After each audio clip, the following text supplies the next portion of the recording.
손에 힘이 떨어지거나 세밀한 손동작이 안 되는 경우는 마비를 걱정을 좀 해야 되고요. MRI상에서 마비를 일으킬 정도의 신경이 압박이 있는 경우에는 지체하지 말고 수술적인 치료가 필요할 수 있습니다. 생각보다 위험한 위험 신호네요.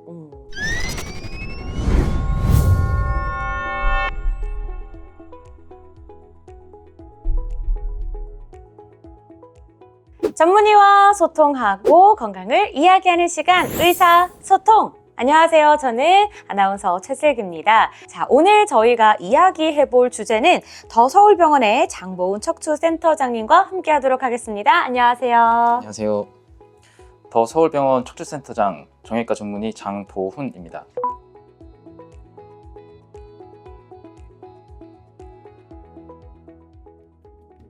와, 반갑습니다. 요즘 저도 굉장히 많이 걱정이 되는 게 사실 목 통증이 좀 있거든요. 근데 오늘 주제가 마침 목 통증과 팔저림이 같이 왔다면 목 디스크의 위험 신호와 주요 증상, 치료법에 대해서 이야기를 나눠보도록 하겠습니다. 자, 저도 한번 주의 깊게 들어봐야 될 것 같은데 이 목 디스크 어떤 질환인가요?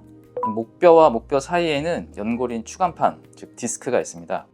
이 디스크가 퇴행성 변화나 외상에 의해서 터지게 되면서 뒤로 지나가는 신경근이나 신경다발인 척수를 눌러서 나타나는 신경학적인 증상을 경추 디스크라고 합니다.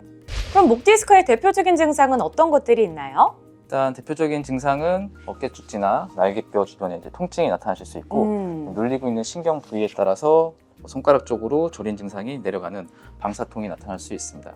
아주 심한 디스크 같은 경우에는 마비까지 진행이 돼서 감각 저하나 근력 저하를 유발할 수 있고 척수를 누르는 경우에는 척수증이라고 해서 손에 세밀한 손동작이 안 되거나 보행장애가 생길 수도 있는 아주 무서운 질환입니다.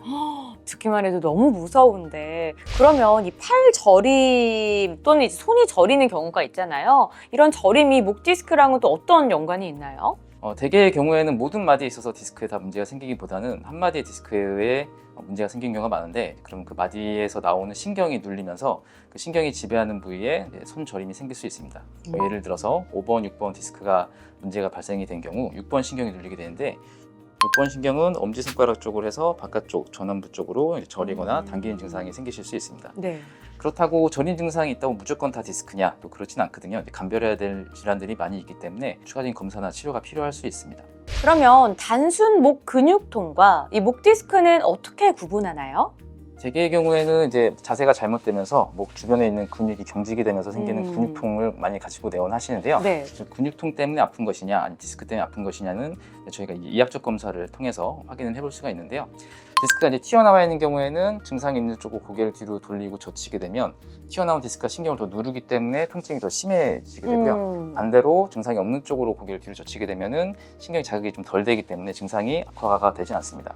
하지만 이제 근육 때문에 생긴 통증 같은 경우는 근육이 수축이 되고 경직이 되면서 아프신 거라서 증상이 있는 쪽으로 고개를 뒤로 젖힐 때보다는 반대쪽으로 근육이 늘어날 때 해당되는 근육이 이제 더 자극이 많이 되기 때문에 저희 이학적 검사를 통해서 보통 많이 확인을 하고 그렇습니다. 목 디스크의 검사와 진단은 어떻게 하나요? 네, 일단 진료실에서 이학적 검사를 진행을 하게 됩니다. 증상이 있는 쪽으로 고개를 돌리고 뒤로 젖혔을 때 팔 쪽에 증상이 유발되는지 확인을 하게 되고요. 그다음에 팔을 올렸을 때 증상이 좀 편해지시는지 이것도 이제 대표적인 디스크 유발 검사 중에 한 가지입니다. 이런 걸 통해서 디스크로 인한 증상인지 아니면 다른 질환을 의심을 해봐야 되는지 확인을 해봐야 되고요. 디스크가 의심이 되는 경우에는 먼저 엑스레이 촬영을 해서 뼈랑 뼈 사이 간격이 좁아져서 디스크가 좀 주저앉은 부분은 없는지 골극이라고 해서 뼈랑 뼈끼리 부딪히면서 뼈가 자라나는 경우가 있습니다. 그 경우에도 신경이 자극될 수 있기 때문에 이제 엑스레이를 통해서 그런 부분들을 확인을 하게 됩니다.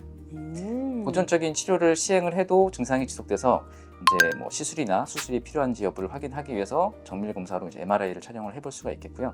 이학적 검사 상에서 디스크가 딱히 의심이 되진 않는데 저림이나 통증이 호전되지 않는 경우에는 다른 질환을 감별하기 위해서 신경 전도 검사나 근 전도 검사 같은 검사를 필요로 할 때도 있습니다. 굉장히 다양하군요. 그러면 목 디스크도 이 비수술 치료로 좋아질 수 있나요?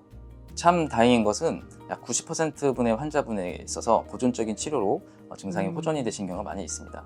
보존적인 치료라 함은 먹는 약을 포함해서 목 견인을 포함한 물리치료를 좀 받으시는 게 있고요. 네. 혹시나 이런 치료로도 호전이 없으시면 신경 차단 주사 같은 주사 치료를 받으신 경우도 있습니다. 신경 차단 주사 같은 경우에는 이제 디스크 병변이 있는 부위에 이제 주사를 놔드리게 되는데 예를 들어 5번, 6번 마디 디스크가 파열이 되어 있는 경우 5번, 6번 마디를 타겟으로 해서 신경이 나온 부위 주변에 약물을 뿌려드리게 됩니다. 들어가는 약물로는 국소 마취제가 들어가기 때문에 즉각적인 통증 완화를 좀 저희가 기대를 하고요. 같이 들어가게 되는 이제 덱사메타손이라고 하는 스테로이드를 이용해서 염증을 가라앉히는 치료를 같이 진행을 해드리고 있습니다. 보통 한 일주일 정도 저희가 뒤에 경과를 확인해서 증상 호전이 있는지 여부를 확인을 하게 되고요. 증상 호전이 없는 경우, 여러 번 반복적인 치료를 해도 증상의 완화가 없으신 경우에는 그 다음 단계로 시술이나 수술을 고려하고 있습니다. 그러면 수술은 언제 고려하나요? 이런 보존적인 치료에도 증상 호전이 없어서 예를 들어서 마약성 진통제까지 썼는데도 통증이 너무 심해서 일상생활이 불가능하신 경우나 아니면 처음부터 마비가 있으셔서 수술적인 치료를 지체할 수 없을 경우에 수술적인 치료를 진행을 하게 됩니다. 그렇군요. 목 디스크의 수술적 치료는 어떤 방식으로 진행되나요? 일단 디스크에 대해서 한 번 더 설명을 드려야 될 것 같은데요. 이제 디스크는 말랑말랑한 디스크가 있고 그다음 뼈가 우짜라 나오면서 동반되는 딱딱한 디스크가 있습니다. 그래서 딱딱한 디스크가 주고 신경을 누르고 있는 부위가 광범위할 때는 목 앞쪽으로 접근을 해서 인공 디스크 수술이나 유압수를 진행을 하게 되고요. 말랑말랑한 디스크인데 이제 척수의 견인을 많이 필요로 요하지 않는 부위에만 튀어나와 있으신 경우에는 목 뒤쪽으로 내시경을 이용해서 터져나온 디스크만 제거할 수도 있습니다.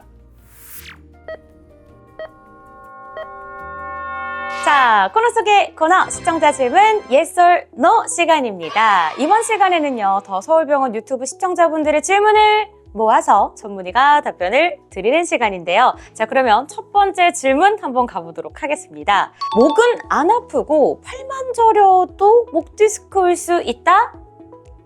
답은 O입니다. 오, 그렇군요. 일단은 목 디스크일 수는 있고요. 근데 이제 마찬가지 말씀드렸다시피 감별해야 되는 질환들이 있기 때문에 이 약적 검사를 통해서 원인 질환을 명확하게 좀 구분을 하는 것이 좋겠습니다.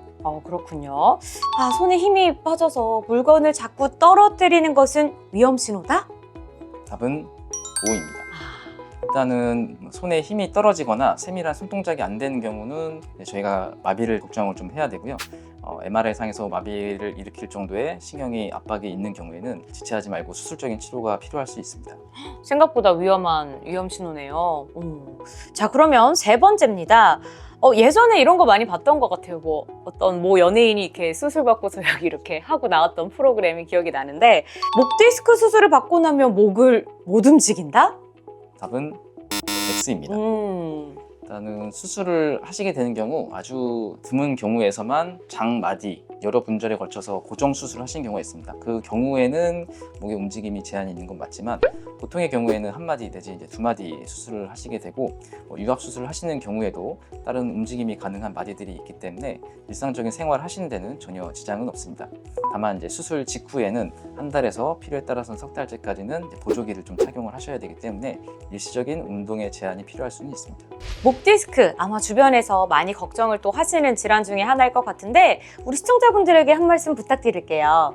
요즘 버스나 지하철, 심지어는 걸어 다니실 때도 이제 핸드폰을 보면서 고개를 숙인 자세로 오랫동안 계신 경우가 많은데 네. 이 자세가 이제 디스크를 좀 유발할 수 있기 때문에 최대한 좀 바른 자세를 좀 취하시는 게 좋고, 많은 분들이 요즘은 많이 아시겠지만 목을 이제 뒤로 젖히는 신전 스트레칭을 좀 꾸준하게 좀 해주시면 디스크를 충분히 예방할 수 있기 때문에 그런 생활습관 교정과 스트레칭 같은 걸 열심히 해주시는 게 좋습니다.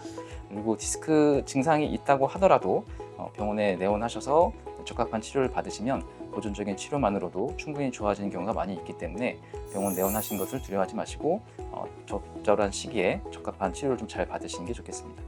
선생님, 그 스트레칭 자세 다시 한 번만 알려주시면 안 돼요? 손을 이용해서 날개뼈를 등 가운데 모아준다 생각이 드시게 가슴 펴시고 목을 뒤로 젖히는 스트레칭을 10초 정도 하시고 10초 여러분들도 따라해 보시면 되겠습니다. 이렇게 좋습니다. 자, 오늘은 목 디스크에 대해서 한번 이야기를 나눠봤습니다. 스트레칭까지도 배워볼 수 있는 시간이었으니까요. 오늘 시간이 유익했다면 구독, 좋아요, 댓글, 알림 설정까지 부탁드리도록 하겠습니다. 다음에는 더욱더 다양한 주제로 찾아오도록 하겠습니다. 전문의와 소통하는 시간, 의사소통, 다음에도 만나요, 여러분. 안녕!